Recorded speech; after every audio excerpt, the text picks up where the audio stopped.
different region obviously being played to a T, and now we get to see if they can do it here. Let's get this one going. The first match of day number 2, week 4 here. Smart Omega, Minana Evos trying to climb up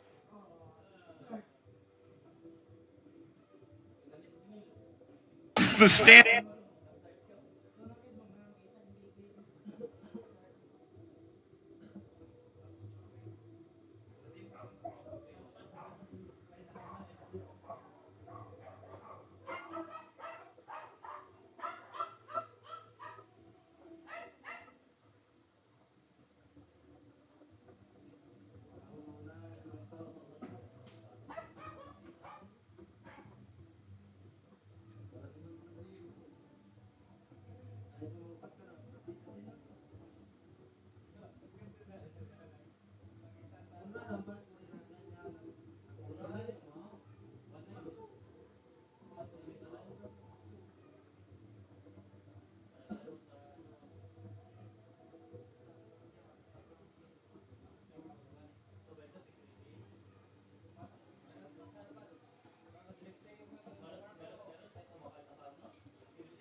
Endings and get out of that red zone. Okay, so again, looking at the difference in terms of the skill set for both Akai and Leomord, it's going to be crucial or difficult here for Leomord because of the heavy spin.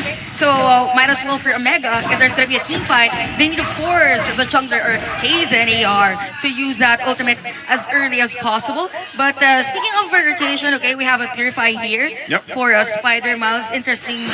So they won't doubt or they won't second guess if they need to dive in against Smart Omega. I like it too because, you know, we'll probably get a closer look at the emblems that they took too, but really, you know, obviously there's a lot of just quantum charges still being played, a lot of that speed and everything, but now my biggest thing too with Lord JM, and we've seen some great things with Lord JM actually, you know, since he started playing. Hopefully with this Khalid, he can actually do the same thing he's done before and kind of be, if not the initiator for them, kind of this front man for this lineup for Minana Evos. Yes, you have an Akai on your side, right? You have Kazin. Yeah, you've got Spider Miles on the Matilda, but you can do so much with Khalid, and that's, I feel like in a way, some people might be like, oh, this is kind of like a niche pick, right? It's kind of cheesy in a way, but it actually works out really well, especially if you can overlap the mobility with this lineup that they have here for Minana Evos. And it could play out really well depending on what lance he takes for the ultimates as well. Any, like, biggest thing here, Chantel, what does he take, the heart guard? Or does he go for something else? Actually for Lance AR, it's going to be the heart guard. But in terms of the late game, it could be a setup play if ever Omega doesn't want a team fight. Team fight. Phantom Steed by Kellera. But Chakno wants to go for Lance AR, but Lance AR flickers out right now. Half HP for this turtle. But Minana Evos, they still have a gooder grasp on this. But Riona comes in with her shatter, but still Kazin goes in with a heavy spin to take that turtle away from Omega, and they also got the first blood. All I can say for Minana Evos, it's all about composure. That heavy spin delay for Kazin AR, just to force the kill for them after taking the turtle is really on point. Now for Omega, this is the problem right now. Again, with the sustain that Akai has as compared to Leomord, it's very evident during that first turtle team fight. So probably on the next rotation that Omega will do, it's really more about the vision and give each other the edge on rotating on the jungle side of Minana Evos. But yep, Minana Evos is on the lead, and Kazin AR just continues to jungle, and it goes gold. Yeah, once again, you know, great start here for Minana Evos. There's the poll, guys. Don't forget to go ahead and answer it. But, you know, with that being said, the fact that the first blood plus the first turtle went in the hands of Minana Evos, that's great. That's a great start for them. Hopefully they can play around with some of this early momentum that they have. Because obviously for Smart Omega, right, they're going to have to kind of scale into this game a little bit more. But because we really haven't seen Leomord in action too much right now, Lancey has the Phantom Steed, by the way, we'll have to see exactly how Counter is going to utilize this, right? And especially as the game gets to that point where Smart Omega is notorious for really popping off and shining. We'll have to see if they can get there. But look at this focus already. Minana Evos going to get spotted out. You know what? For this game, I gotta say it's really a disciplined game for both because Minana Evos has the lead but doesn't really dive in, knowing that they have the Matilda as well. And I want to thank you, Nice, because you reminded me what the ultimate of Leo Mord is, because I almost forgot because you haven't seen Leo Mord I for just call it the so horse. many The years. horse? He said. Yeah. It's the horse. I mean, I don't know. I guess when I play him, I'm like, where's the horse? But yes, Phantom Seed. So, you know, and that's fine because, again, I feel like one of the biggest things is he fits really well into our current meta. If I guess he gets to shine. Like, if he gets to the point, because in a way, obviously he kind of scales really well like an assassin. I mean, if he gets these early momentums going, gets the items he needs, he's very big of a threat himself. And then you put an Angela, Chaknu, with a hard guard on top of it. It's kind of hard to deal with. But right now, I gotta say, Minana Evos has been doing an amazing job. They're now 1.3k ahead. They've got the first 2 turtles here. They're actually controlling the game really well. Despite the opposing team, Smart Omega, they have Etumax, they have Novaria, and as a roamer, it's really hard to go for the brushes, to go for those what do you call this? Those isolated clashes, because you're easily spotted out. But for some reason, Minana, they're really doing things right now, and Lord JM all the way from the top lane to the bottom lane just to get a kill. And out Circle Eagle coming in from 500 miles. 3 members of Smart Omega on retreat now. K's and AR, but Riona, he was able to flicker out with a Primal Wrath. And now Minana Evos, they want to disengage because the hard guard is there. Trying to re-engage. Will they go? No, they just want to get those jungle creeps away from Omega. Okay, that was a very nice initiation here, and again, composure for Minana Evos. And for Minana Evos, it all started with that nice killer, actually, assassination from a Lord JAR, which Nice has been pointing out earlier. The added killing potential and even the sustain and setup play that Lord JMAR as to why Minana Evos is now at 2.7k gold lead. As a factor that there is added damage or added a damage reduction item here for K's and AR, but we saw that skill from Etomax. That might hurt against Minana Evos later, and we're talking about Omega timers earlier, so that might be a factor later on. You know, speaking of Omega timer, I do believe Minana has their own timer, but it's not during the game. It's during the season. In MDL Season 1, they had a 6-game win streak to end the season, so I do believe that they can actually turn things around for their season, but they have to start now. They have to sweep Smart Omega Neos. Okay, with that being said, it's just Minana controlling so much, right? I mean, Minana is controlling so much of everything, and it's getting harder and harder for Omega to kind of deal with it this part of the early game, right? Now, with that, they can start here. The next turtle, they have to go ahead and claim that. Maybe they fight it, maybe they don't. It might be better if Smart Omega just waits, they don't deal with it just yet, and then they go from there. No, Smart Omega, you know, a part of their strategy is like just waiting for that moment we're in and the golden is already on the lead or has enough gold ready for the items. But look at, and speaking of golden, oh wait. Raging Sandstorm onto Ryota. Oh, recipient of the hard guard, but is it going to be enough to sustain? It's not going to be enough for Ryota. Minana Evos continuing to strike Omega 1 by 1. Okay, so with that being said, it's still tough. It's still a tough situation. Smart Omega, I mean, they're gonna have to find something to put themselves on the board, right? Still 3 turtles down. Now we have to focus on the Lords. The Lords are going to be important for Smart Omega. They can't continue to let things slip through from Minana Evos. Yes, it might have been best decision. Hey, you know what? Don't lose any bodies anymore to it. And if that's the game plan for Smart Omega, great. They still can fall back on their Omega timers. But right now, I'm going to say it, Minana Evos is dominating this early to mid-game transition. They'll carry it very well into the late game here. Yep, and speaking of late game, actually, for Minana Evos, as long as they continue this type of control against a Smart Omega, Keller will really have a difficult time knowing that the item is really on the damage side. Here comes the horse. Raging Sandstorm just to flicker out. And now Omega, their initiation wasn't successful. Heads up play there from Lord JM. But we have to take note, by the way, I really like the pros to the efforts of Omega on the split pushes, particularly for Jome. So look at the top lane. Actually, the second turn has been destroyed already. So it's a factor for them later on. If they want to avoid Skyler as well. Now Lord JM going right after Chaknu. No more hard guard for this clash. And now Kaizen wants to go right after Jom. Jom flickers out. Minana, will they still go? No, they won't. And what an amazing play there from Lord JM. Once again, all the way from the top lane down the bottom lane. This is scary, right? Again, this is why I feel like people, in a way, they kind of sleep on Khalid. You see how much damage he did when that chart popped up, damage dealt, and you know there's no answer for him right now. So, hold on, Ryota. Ryota wants to go for Lance AR, and now brings him down. Kaizen AR is the next target for Omega. They're actually going right after him, and now Kelra attacking the combination once again with a hard guard, and now Lord JM all the way from the back, but it's not going to be enough as the Barangay continuing to extend this game. Okay, there's the answer.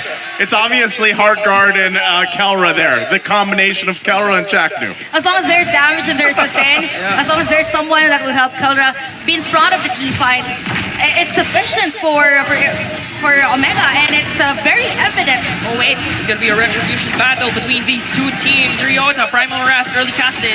Now Spider-Mouse trying to provide vision for Minana Evos, but it's still gonna be the Filipino Savage, the gold standard. Kelra redeems Omega. Oh my goodness. Fighting for it. Okay, they're happy. They're happy with that. You know, I was like, they gave up the turtles. They lost all three, but they got the Lord at 2 max. Okay, he's gonna be fine. Flickers out. And this is time we're in. The damage type of lineup Omega is being effective, because we can see right now for every team fight, everyone from Minana Evos is just backing away, again with a hard guard as well. And take note, again, we've mentioned the damage that Etomax could give, and this is an Etomax specialty, right? With the range, with the damage, it's really difficult this time around for Lance AR to just poke the players of Smart Omega. You know, something I find odd is that Doming, he has no participation in this clash. I mean, he wasn't shut down. They were actually winning the early games. But for Minana Evos, they really need to activate the Doming right now, like how Kaizen is just pinning down Ryota to even out things. And now Minana Evos easily bursting out that level 1 Lord. Okay, so they deal with it quickly. Kelra gonna go for it though. Oh! Still wants to go for it. Now the hard guard is there, going right after 4 members. Massive Steed is still there. Last AR with a flicker out, but certainly Eagle coming in from Spider and Miles. But Doming AR going head-to-head against Chaknu and Kelra. Again, this is a different type of combo that Smart Omega has been doing with the damage from Kelra, with the support pokes coming from the other teammates. Now Minana Evos, the struggle for them is it's as if they are being kind of reactive for those initiations from Smart Omega. So for Smart Omega earlier, what I did was they focused on split pushing, having those minion waves just flow. But right now, when they see someone for Smart Omega, they go there right in front and go for a team fight, which is not advisable as of the moment. So this is a very interesting one, because it's a battle between macro and micro. So for Smart Omega, they're focusing more on the micro, while for Minana Evos, it is the macro. So they have to meet halfway somehow, and just optimize the potential of their lineup. And I think they actually have to focus on the macro, because we can remember that these two teams, their latest or most recent game, apart from this, was they got beaten through split push and through Winion. So they have to take into consideration their macro gameplay once again. They have to check their minimap, and it all boils down to the roamers. They really have to make sure that that their respective teams are aligned with whatever they do.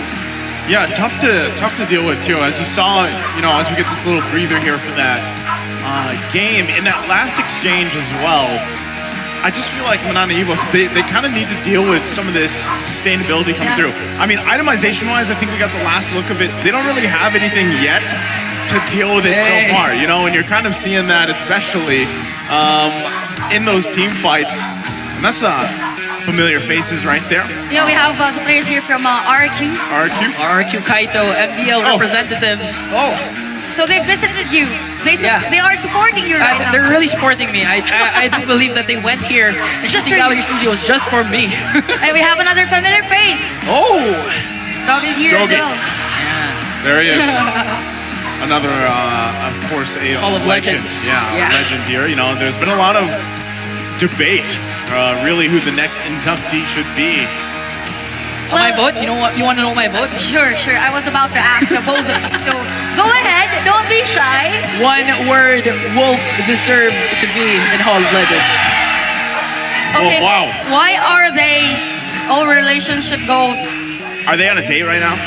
Are they I watching think so. MPL? Thank you so much for celebrating your Saturday with us, guys.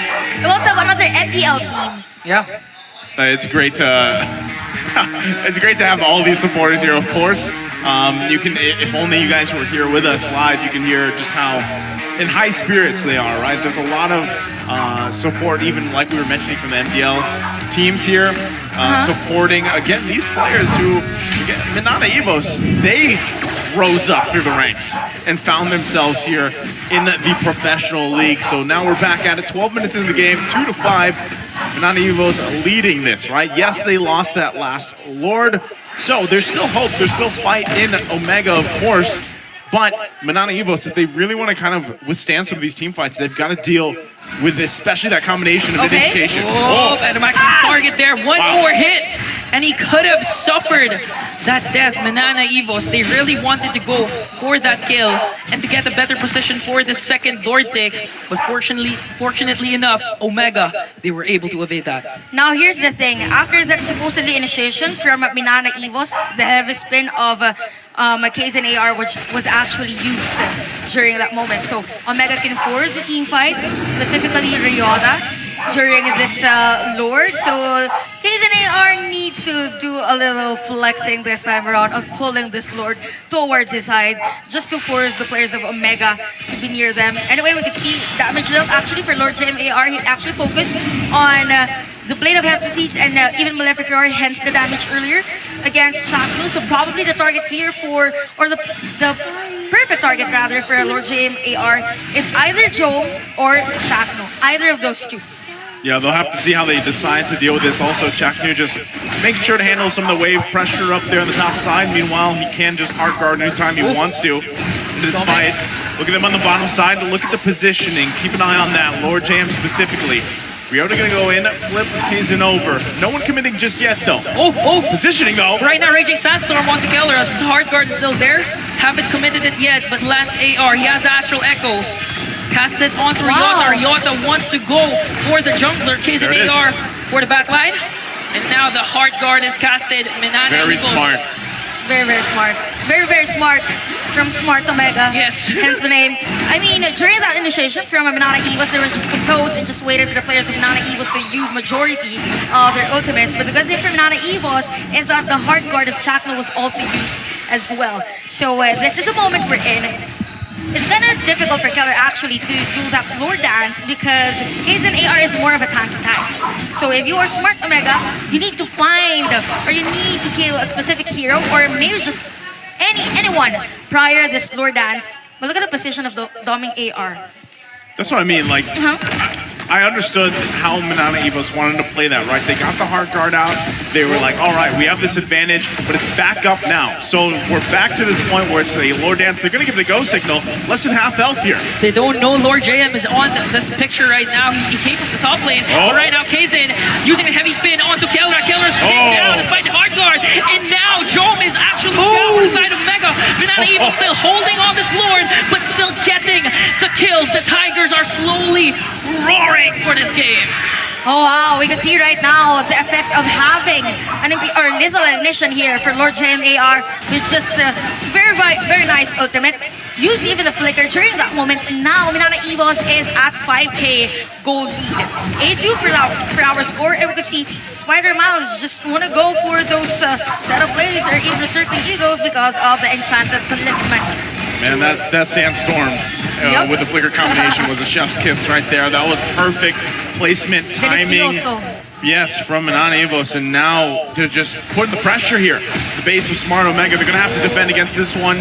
It is, again, still relatively not too much to handle for Smart Omega. They should be able to clear it up pretty well, as they do, but they lose that first inhibitor turret. And so far, Minana Evos has been playing the macro of this game very well. And it comes down to show it here as they continue to assault the base of Smart Omega. Indeed true. Now for Smart Omega, the challenge for them. Wait. Is it right after the back line? Who's going to go down first? I do believe it's Lancey AR. And out there, Mercadium Ryota will be popped, but this time he's going to go down. Joe, the Wind of Nature is now popped. And now double kill coming in from the gold standard. But Kizen answers right back. Jom is now down. It's going to be in 3 on a 3. And now Kellera, really? Triple kill for the Filipino Savage. 2 more.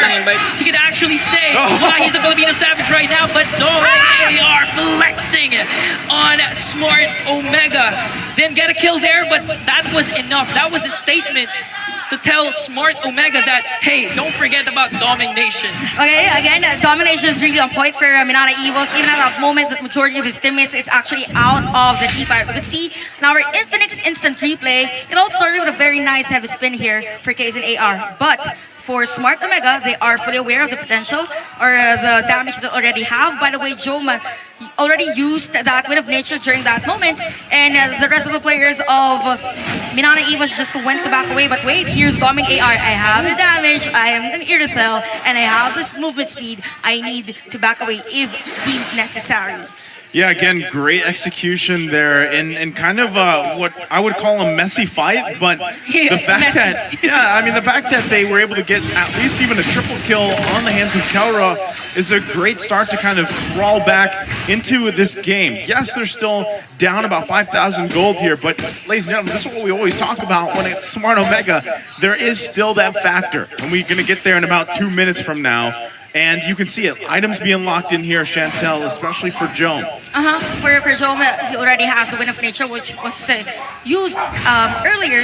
But let's not forget the difference again for the itemization for both Irithel and Brody as to what the protection for both is really important, knowing that they have different types of hero composition. So damage look already for Doming AR is 57,000. That is because of the front liners that they have. They have an Akai, and they even have a Khalid that could actually kill someone instantly. So for Omega, they need that stretch from Ryota and bring someone near Jom for them to have the upper hand prior a team fight. Okay, once again, Lord Dan's going to ensue here. Ryota planning himself to be that front line. Chaknu making his way up top to deal with that. Still can hard guard in when he needs to. Half health, no one committing just yet to. Positioning is going to be crucial here for both teams. Kellera gonna get spotted out. Reaching Sandstorm onto Kellera, flicker in, coming in from Minana Evos, and they really want to go right after the jungler of Omega. The hard guard was there, but it's not going to be enough to sustain. And now Minana Evos really raging on Smart Omega. Body slowly falling down. That's going to be 3. Make it 4. Double kill for the Doming Nation. And now Minana, they can actually end this game right here. Probably could be ended by Minana Evos since they have the minion wave at the bottom lane. Now, massive play. They might just end it here. They're waiting for a little bit longer. It's only at 2 max. At 2 max left to defend, but it's not going to be enough. Minana Evos takes game number 1 away from Omega.